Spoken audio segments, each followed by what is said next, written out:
दिमाग लगाना जरा ध्यान से। ठीक है, अब हम पढ़ेंगे। हम लास्ट क्लास में स्ट्रक्चर वगैरह की सब कुछ चीजें पढ़ रही है। ठीक है, आज हमारा जो टॉपिक है ना वो सबसे इम्पोर्टेंट टॉपिक है। ठीक है, सबसे इम्पोर्टेंट मतलब one of the important topic है। और अब शुरू करेंगे हम search for genetic material. Search for genetic material मतलब ये कि हमारा जो जेनेटिक मटेरियल है ना वो क्या है। दिखाई नहीं दे रहा, देख लेना यार, जो लाइट आ रही है यहाँ पर। सर्च फॉर जेनेटिक मटेरियल मतलब अब हुआ ये कि अब हमें ये तो समझ में आ गया। अभी तक हम देखो, हमें अभी पता कि हमारा जो जेनेटिक मटेरियल वो डीएनए है, लेकिन उस टाइम तो नहीं पता था ना, पहले तो नहीं पता था। तो पहले अलग अलग साइंटिस्ट उन्होंने अलग अलग तरह के अटेम्प्ट्स करे कि जो जेनेटिक मटेरियल वो क्या हो सकता है। और वो दो तीन चीजों में कंफ्यूज थे, जैसे कि डीएनए, आरएनए, प्रोटीन, कार्बोहाइड्रेट, इन सब में कंफ्यूज थे। समझ में आया? तो अलग अलग साइंटिस्टों ने एक्सपेरिमेंट करे और ये प्रूव करने की कोशिश करी कि जेनेटिक मटेरियल क्या होता है। इसके लिए सबसे पहले जो आया उसका नाम था ग्रिफिथ। क्या नाम था उसका? ग्रिफिथ। तो सबसे पहले जो साइंटिस्ट आए ये प्रूव करने के लिए कि हमारा जेनेटिक मटेरियल क्या है, उसने अपने एक एक्सपेरिमेंट दिया जिसका नाम था Griffiths transforming principle. Griffiths transforming principle. Clear? अब सुनो, ग्रिफिथ ट्रांसफॉर्मिंग प्रिंसिपल। ठीक है, अगर इसके नोट्स नहीं हो पाए तो वही सेम, मैं जब नोट्स में तो मैं नीचे अटैच कर देता हूँ, मैं नीचे अटैच कर दूंगा, वहां से तुम्हें मिल। क्लियर है? तो तुम मतलब ये मत सोचना, क्योंकि मेरे को भी जल्दी कराना है ताकि हम अगला सेशन बाकी सबके साथ ले सकें। ठीक है, सुनो, लेकिन ये सब कुछ समझ में जरूर आएगा। तो पहले सुनो, ग्रिफिथ में सबसे पहला क्वेश्चन ये है कि सबसे पहले एक्सपेरिमेंटल मॉडल क्या लिया, इसने सबसे पहले एक्सपेरिमेंट किस पे करा। ग्रिफिथ ने सबसे पहले जो एक्सपेरिमेंट करा वो किस पर करा? इसने सबसे पहले एक्सपेरिमेंट करा एक माइस के ऊपर। किसके ऊपर करा? माइस के ऊपर। सुनना, टॉपिक हमारा सर्च फॉर जेनेटिक मटेरियल, कि हमारा जेनेटिक मटेरियल क्या होता है। ठीक है, तो सबसे पहले जो एक्सपेरिमेंट किया गया वो किसके ऊपर किया गया? माइस के ऊपर किया गया। ठीक है, और सबसे पहला एक्सपेरिमेंट जो था वो ग्रिफिथ का था। तो ग्रिफिथ ये बताने की कोशिश कर रहा था कि हमारा जेनेटिक मटेरियल क्या है। उसने अपने एक्सपेरिमेंट को सेटअप करने के लिए सबसे पहले जो यूज करा उसका यूज करा माइस का, और जिस पैथोजन का यूज करा वो था स्ट्रेप्टोकोकस निमोनिया। Streptococcus pneumonia. अब मुझे कोई बताएगा कि ये जो ये बैक्टीरिया, पहली बात तो ये एक बैक्टीरिया है। ठीक है, ये बैक्टीरिया, सुनने जरा ध्यान से, कौन सी बीमारी कॉज करता होगा? निमोनिया। सबसे सिंपल सी बात है। तो मैंने क्या बोला? तो स्ट्रेप्टोकोकस निमोनिया क्या करता था? बीमारी कॉज करता था, और इसने ये वाला पैथोजन लिया। इसका दूसरा नाम है न्यूमोकोकस, तो उसको स्ट्रेप्टोकोकस निमोनिया, न्यूमोकोकस निमोनिया भी बोल सकते हैं। तो सुनो, इसने एक्सपेरिमेंट, इसने जो एक्सपेरिमेंट करा था वो किस पर करा था? बैक्टीरिया पे करा था। बैक्टीरिया को यूज करके करा था। किस पर करा था? होस्ट क्या था इसका? माइस था। अब इससे क्या करा था सुनो, यार ये जो स्ट्रेप्टोकोकस निमोनिया है ना, ये दो तरीके से एग्जिस्ट करता है। पहले ये समझो, फिर हम एक्सपेरिमेंट पे जाएंगे। जो स्ट्रेप्टोकोकस निमोनिया से दो तरीके के स्ट्रेन यूज करे थे। एक यूज करा था आर स्ट्रेन और एक यूज करा था एस स्ट्रेन। बातें नहीं, बातें नहीं, बातें नहीं। यही से स्टार्ट है, यही से स्टार्ट है। ठीक है, सुनना जरा ध्यान से। तो दो तरीके के स्ट्रेन यूज करे थे इसने, आर स्ट्रेन और एस स्ट्रेन। ठीक है, तो इसका मतलब ये कि जो स्ट्रेप्टोकोकस निमोनिया दो तरीके से एग्जिस्ट करता है, आर स्ट्रेन और एस स्ट्रेन की फॉर्म में एग्जिस्ट करता है। आर स्ट्रेन का मतलब है रफ स्ट्रेन। कौन सा स्ट्रेन? रफ। और एस स्ट्रेन का मतलब है स्मूथ। चलिए, आर स्ट्रेन और रफ स्ट्रेन, गोवा से आते आते लेट हो गया क्या? बस लेट हो गया। दोबारा सब कुछ तो स्टार्टिंग से ही कर लो। चलो मैं दोबारा बोल रहा हूँ, ध्यान सुनिए। अब एक एक करके और आएंगे, फिर दोबारा बताना पड़ेगा। सुनो, सिंपल सी बात, अभी तक हमने पढ़ा डीएनए वगैरह के बारे में, लेकिन अभी ये बात सबसे अच्छा, मैं सबसे इंपॉर्टेंट बात ये तो बताने ही भूल गया, तो बताऊंगा सुनो। क्योंकि लेकिन हमें पहले थोड़ी पता था कि हमारा जेनेटिक मटेरियल डीएनए है। तो इसीलिए सर्च चालू हुई, सर्च फॉर जेनेटिक मटेरियल। तो अलग अलग साइंटिस्ट ये पता करने में लग गए कि जेनेटिक मटेरियल हमारा क्या हो सकता है। तो वो तीन चार चीजों में कंफ्यूज थे, एक डीएनए में, एक आरएनए में, प्रोटीन, कार्बोहाइड्रेट, इन सारे मॉलिक्यूल में वो कंफ्यूज थे कि एक जनरेशन से दूसरी जनरेशन में इंफॉर्मेशन लेकर कौन जाता है। तो किसी ने बोला डीएनए, किसी ने बोला प्रोटीन, किसी ने बोला ये, किसी ने बोला वो, तो सबको कंफ्यूज हो गए। अब उन्होंने बोला यार एक्सपेरिमेंटल प्रूफ निकालना पड़ेगा। समझ आया? तो एक्सपेरिमेंटली ये फाइंड करने के लिए कि जेनेटिक मटेरियल क्या है, कौन आया? ग्रिफिथ आया। क्लियर? सबसे पहले कौन आया? ग्रिफिथ आया। और ग्रिफिथ के जो टॉप मतलब जो एक्सपेरिमेंट उसको कहते हैं ग्रिफिथ्स ट्रांसफॉर्मिंग प्रिंसिपल। अभी क्लियर है? अभी समझ में आया? उसने अपने एक्सपेरिमेंट के लिए जो होस्ट यूज करा था वो था माइस, और जिस पैथोजन को यूज करा था उसका नाम था स्ट्रेप्टोकोकस निमोनिया, जो कि एक बैक्टीरिया जो निमोनिया कॉज करता है। क्लियर? स्ट्रेप्टोकोकस निमोनिया नाम का जो बैक्टीरिया है ना, वो दो तरीके से एग्जिस्ट करता है, या तो आर स्ट्रेन की फॉर्म में एग्जिस्ट करता है या तो एस स्ट्रेन की फॉर्म में एग्जिस्ट करता है। आर स्ट्रेन वो होता है जिसके ऊपर कैप्सिड वॉल एब्सेंट होती है, इसकी वजह से रफ होता है, और इस पर वो होती है इसीलिए वो स्मूथ होता है। अब ये स्मूथ क्यों है? तो इसके ऊपर कैप्सिड वॉल होती है, और वो जो वॉल है वो पॉलीसैकेराइड म्यूकस से बनी हुई है जिसके से सॉफ्ट होता है। क्लियर हो गया? इसीलिए इसका नाम पड़ गया आर स्ट्रेन, इसका नाम पड़ गया। अब जो आर स्ट्रेन है ना, दूसरा पॉइंट ये कि जो आर स्ट्रेन होता है ना वो नॉन वायरुलेंट होता है। आप तुम बोलोगे नॉन वायरुलेंट मतलब नॉन खतरनाक, खतरनाक नहीं होता। किसी की बॉडी के अंदर अगर हम ये पैथोजन इंजेक्ट कर दें तो वो निमोनिया कॉज करेगा? नहीं करेगा, उसको निमोनिया नहीं होगा। समझ में आया? लेकिन अगर किसी की बॉडी में हम एस स्ट्रेन इंजेक्ट कर दें तो वो निमोनिया कॉज कर देगा। तो इसीलिए ये क्या हो गया? वायरुलेंट हो गया। वायरुलेंट के साथ साथ तुम एक और टर्म यूज कर सकते हो, पैथोजेनिक। क्या हो गया ये? पैथोजेनिक। क्लियर? पक्का समझ में आया मैंने क्या बोला? ठीक है? ये जो आर स्ट्रेन है और ये जो एस स्ट्रेन है ये इस तरीके से काम करते हैं। समझ आया? एक दो पॉइंट और है कि इसको आप कल्चर मीडियम पे कैसे ग्रो कराओगे। तो ये कल्चर मीडियम पे क्या नाम है, स्मूथ शाइनिंग सरफेस देगा तो वो एस स्ट्रेन है, और ये नहीं देगा तो वो। क्लियर हो गया? ये सब नॉर्मल बातें, लेकिन इंपॉर्टेंट कैरेक्टरिस्टिक ये है। क्लियर हो गया?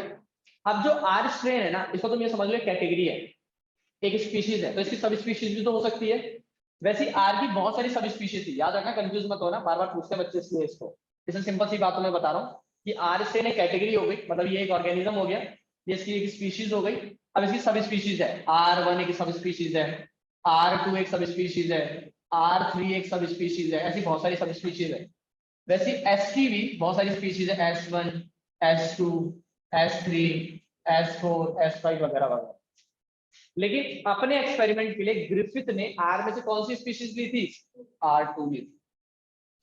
समझ आया? और एस वाले में से S3। तो इसने जो अपने एक्सपेरिमेंट कराई आर स्ट्रेन और एस स्ट्रेन में से, आर स्ट्रेन में से उठाया था R2 वाली सब स्पीशीज, और एस वाले में से उठाई थी S3 वाली सब स्पीशीज। याद रहेगा? अगर तुम याद करने का तरीका एक बार समझना तो ABCD के अकॉर्डिंग समझ सकते हो। ABCDEFGH में सबसे पहले आर आता है और साथ है आर आता है, फिर और 1 2 3 में पहले कौन आता है, और फिर इस हिसाब से ये याद कर सकते हैं, पहले पहले दूसरा दूसरा। क्लियर? समझ में आया मैंने क्या बोला? आर स्ट्रेन और एस स्ट्रेन, इतना क्लियर हो गया? तो अब सुनो जरा ध्यान से। तो ये तो चलो समझ में आ गया कि आर स्ट्रेन है एस स्ट्रेन। क्लियर है? अब सुनो भैया, चलो ये तो समझ में आ गया कि ये पैथोजेनिक है। अब इससे हुआ क्या एक्सपेरिमेंट? अब हम एक्सपेरिमेंट की बात करेंगे, इसलिए मैं इसको मिटा रहा हूँ क्योंकि क्या मुझे मिटा दो इसको। ये समझ में आ गया होगा? तो अब सिंपल सी बात है, ग्रिफिथ ने अपने एक्सपेरिमेंट के लिए माइस को यूज करा, एक पैथोजन यूज करा जिसका नाम स्ट्रेप्टोकोकस निमोनिया, जो कि एक बैक्टीरिया है।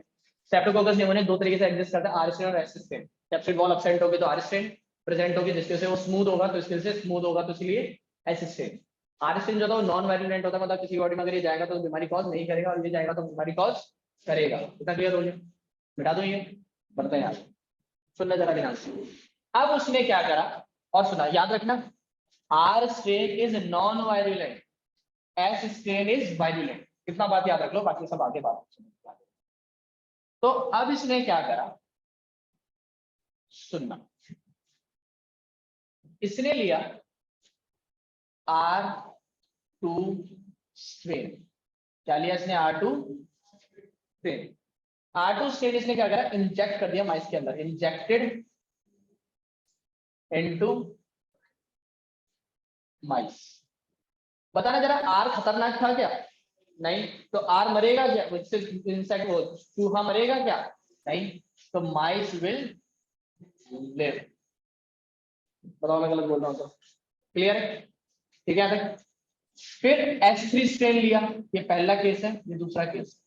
फिर इसने क्या करा, S3 स्ट्रेन लिया, सेम इंजेक्टेड इनटू माइस। क्लियर? उससे माइस मरेगा क्या? बिल्कुल मरेगा। क्यों भाई? क्योंकि S3 इज अ वायरुलेंट, और जिसकी वजह से माइस क्या मर जाता है, माइस विल डाई। समझ में आ रहा है मैं क्या बोल रहा हूँ? इससे क्या होगा, माइस क्या हो जाएगा, मर जाएगा, तो माइस मर गया। क्लियर हो गया? पक्का समझ में आ रहा है क्या बोल रहा हूँ? सुनो, थर्ड स्टेप में क्या करा, इसने हीट किल्ड H3 स्ट्रेन ले लिया। अब हीट किल करने से हुआ ये कि जो इसका वायलेंट पार्ट था ना वो खत्म हो गया, और वो अगर खत्म हो गया और उसको इंजेक्ट कर दूंगा माइस के अंदर, तो माइस क्या होगा, लिव, माइस जिंदा रहेगा। बताओ समझ में आया कि नहीं आया? क्लियर है? पक्का समझ में आया? ठीक है यहाँ तक? अब मैं क्या कर रहा हूँ, मैं इसको मिटा रहा हूँ, ऊपर लिख रहा हूँ या फिर वहां पे लिख रहा हूँ। ठीक है, सुनना। अब इसने फोर्थ केस लिया, फोर्थ केस में तो बस ध्यान दो। ठीक है मैडम, लग ज्यादा क्लियर हो गया? अब इसने क्या करा, फोर्थ केस लिया, तो आर तो खतरनाक नहीं था जिसकी वजह से नहीं मरता, आर एस खतरनाक था जिसकी वजह से मर गया, लेकिन एस को हिट किल कर दिया जिसकी वजह से जो उसका पैथोजेनिक पार्ट था उसको खत्म कर दिया, जिसकी वजह से वो नहीं मरा, ऑब्वियसली बात। अब उसने क्या करा, फोर्थ केस में आर स्ट्रेन लिया, इससे मरता है क्या माइस? नहीं मरता। और साथ साथ में हीट किल्ड एस स्ट्रेन ले लिया, क्या सिर्फ इससे माइस मरता है? नहीं मरता, है ना? लेकिन जब मैं नीचे लिख रहा हूं, लेकिन जब इन दोनों को एक साथ लिया और इंजेक्ट कर दिया माइस के अंदर, इंजेक्टेड इनटू,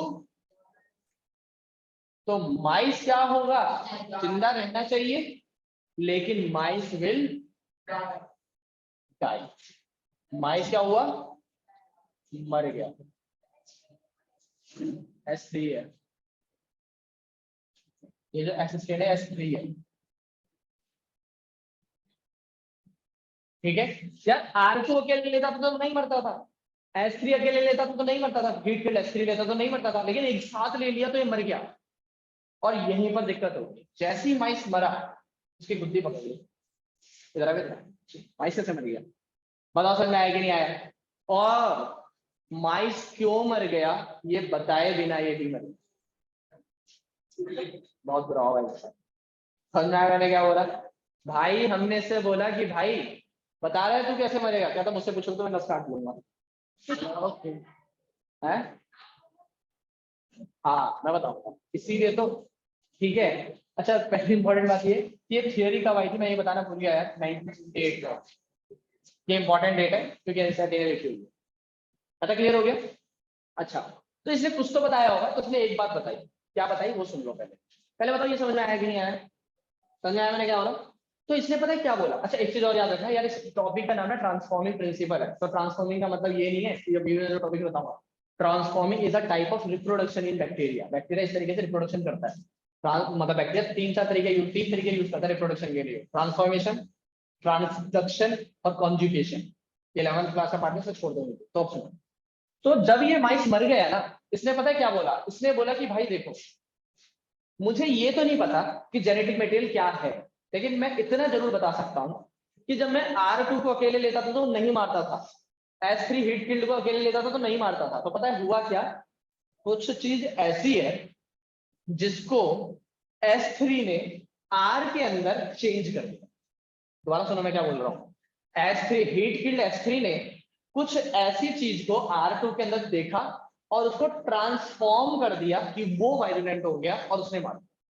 मतलब असलियत में जो माइस मरा है ये S3 से नहीं मरा है, क्योंकि S3 तो हीट किल्ड है, वो तो मार ही नहीं सकता, लेकिन S3 ने R2 वाले को ट्रांसफॉर्म कर दिया और वो मार। लेकिन बात तो यही है ना, R2 के अंदर ऐसी क्या चीज है जिसको S3 ने ट्रांसफॉर्म किया है, तू वो बता। ये नहीं बता पाया, ये नहीं बता पाया कि वो कौन सी चीज है, क्योंकि अगर वो बता देता वो कौन सी चीज है तो वही जेनेटिक मटेरियल होता। क्योंकि ऑब्वियस ही बात है ना कि मैं अपनी इन्फॉर्मेशन किसी को दे रहा हूँ और वो आगे जाके कुछ कर रहा है तो वो जेनेटिक मटेरियल ही है। हमारे पेरेंट्स हमारे पास जो इन्फॉर्मेशन है वो जेनेटिक मटेरियल के थ्रू तो आ रही है, कुछ और आता है कि हमारे पास नहीं आता ना, जेनेटिक मटेरियल ही आता है। तो इसने इसको ऐसी चीज तरीके से ट्रांसफॉर्म किया होगा कि वो जेनेटिक मटेरियल है, और ये यही नहीं बता पाया कि वो जेनेटिक मटेरियल है क्या, प्रोटीन है, मतलब आरएनए है, डीएनए है, कार्बोहाइड्रेट। लेकिन ये जरूर बोल के गया ये कि S3 के अंदर से कोई ऐसी चीज निकली जिसने R2 को ट्रांसफॉर्म कर दिया, चेंज कर दिया, और फिर R2 इतना ज्यादा वायलेंट हो गया कि उसने मार दिया। लेकिन वो कौन सी चीज है भाई, तो ये कह रहा है कि भाई अगर मैं बता देता तो मैं ये नहीं बता देता कि वही जेनेटिक मटेरियल, तो ये यही नहीं बता पाता। तो बस ये यहीं पर, अब इसका कंक्लूजन सुन लो 1 मिनट का। कंक्लूजन इसने ये बोला कि भैया ऐसी कोई एक चीज है, फाइनल सुनना दिमाग में बैठा लेना, ऐसी कोई चीज है S3 के पास जिसने ट्रांसफॉर्म कर दिया R2 को और उसने उसको मार दिया। लेकिन वो ट्रांसफॉर्मिंग प्रिंसिपल है क्या, वो क्या चीज है, वही अब हमको पता लगेगा कब, 16 साल बाद। तो 16 साल बाद 3 साइंटिस्ट आए, उन्होंने इसकी थ्योरी को प्रूव करा और तब जाके पता लगा कि जेनेटिक मटेरियल क्या होता है। बताओ, समझ में एक्सपेरिमेंट क्लियर हो गया? हटा दो इसको, ठीक है। फिर आए 3 साइंटिस्ट, ठीक है, मैं नोट्स लिखवा नहीं रहा हूं अभी, ठीक है, तो एक साथ वो कर ले। तो फिर 3 साइंटिस्ट आए और उन 3 साइंटिस्टों ने क्या करा, अब एक थ्योरी दी, और उन 3 साइंटिस्टों का नाम क्या है एक का नाम है एवेरी, एक का नाम है मैककार्टी और एक का नाम है मैक्लिओड। ये 3 साइंटिस्ट आए 16 साल के बाद, और 16 साल के बाद कितने साल होते हैं?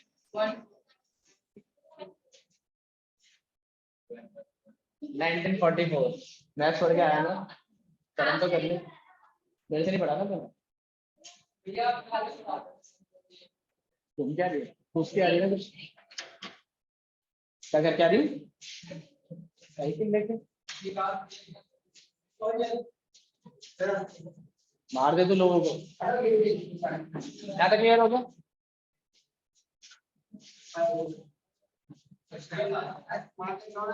हाँ हमेशा लगता है।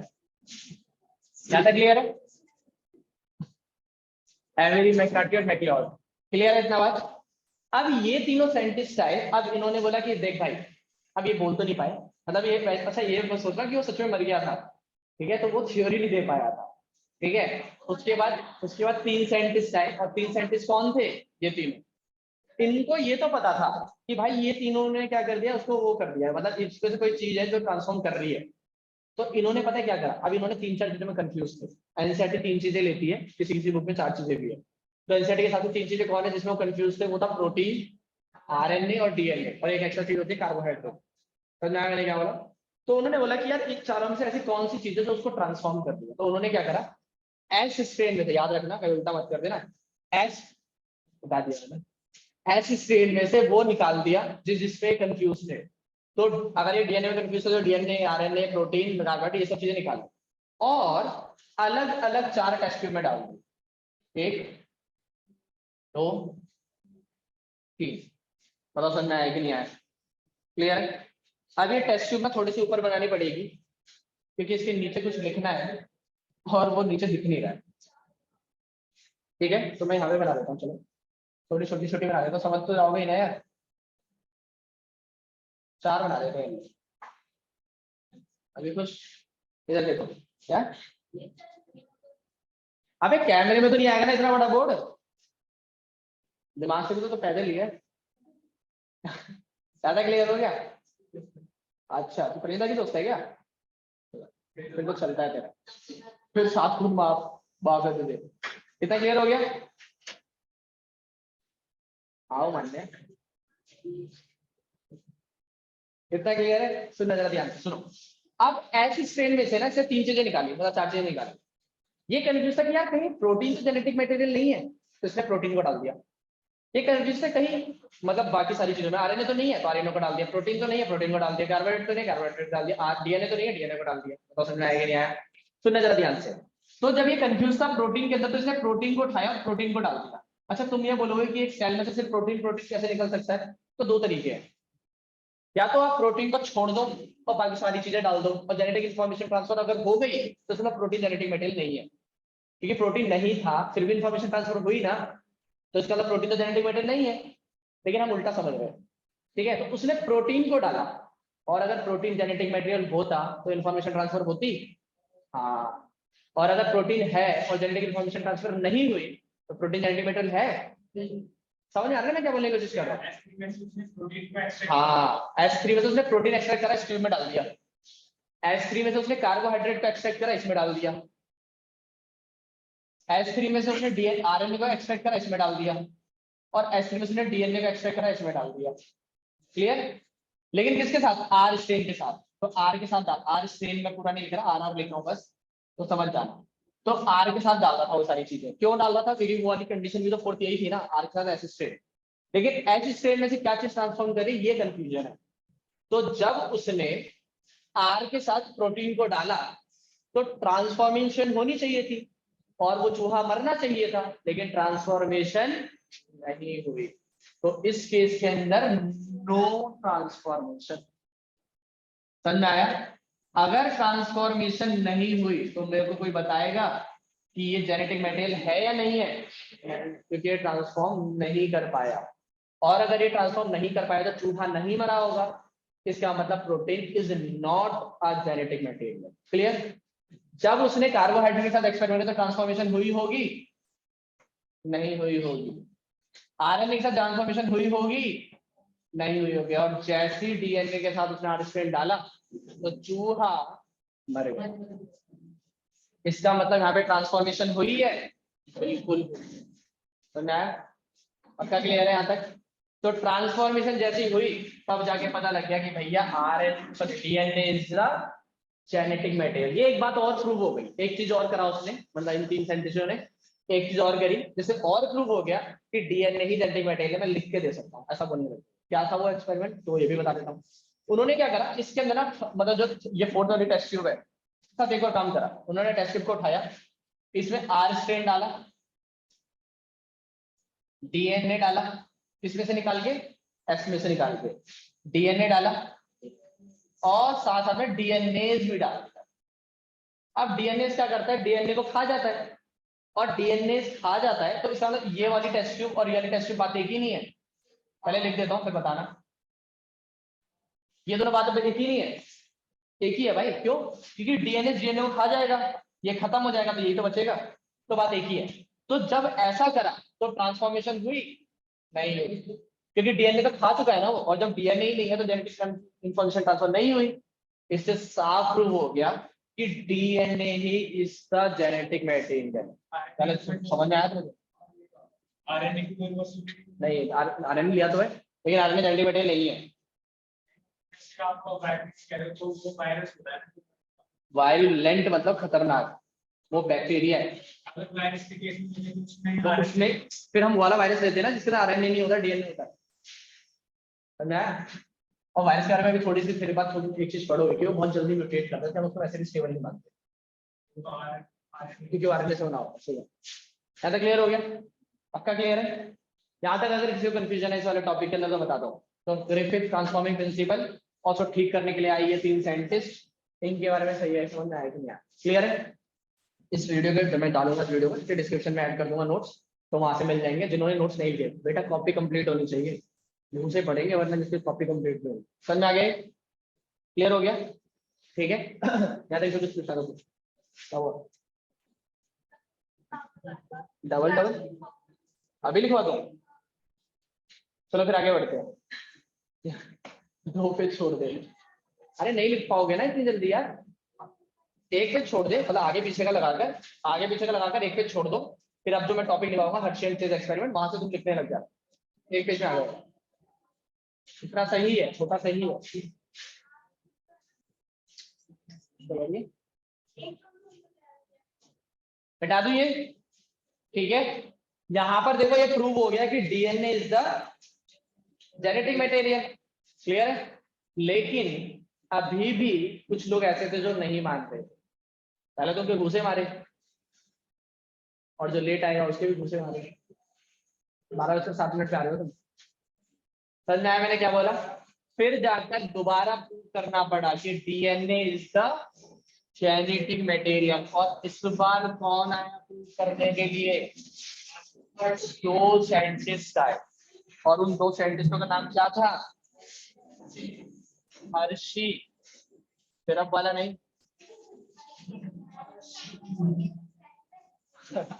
Harshi and Chase, clear. Hershey and Chase का जो एक्सपेरिमेंट था वो आया था 1952, 1952 के अंदर। हर्षी एंड चेज एक्सपेरिमेंट आया 1952। स्मार्ट लग रहा है यार, मैं तो हूँ लग रहा है। इधर देखो, अरे किसका बज रहा है ये? कितनी गंदी रिंगटोन है यार इसकी। ऐसा अलार्म बजता है इस रिंगटोन पे। मैंने पीछे बैठ यार, तू कुर्सी हटा रही है, इधर आ जा। अरे तो कैमरे के यहाँ से उछल के जाएगी क्या? बताइए कितने? दिख नहीं रहा तेरे को? कह रहे दिख नहीं रहा है। ये देखो, ऐसा समझ में आ गया? थोड़े थोड़े इधर आ जाओ ना। क्या कर रहा है वो? क्या है? हर्षित का है? ज्यादा क्लियर हो गया? अब हम पढ़ेंगे हर्षेंचेस एक्सपेरिमेंट। एक काम करो, ऑनलाइन फटाफट से सेशन पे आओ, ताकि हर्षेंचेस पूरे एक अलग टॉपिक के अंदर आ जाए। ठीक है, फटाफट से आओ।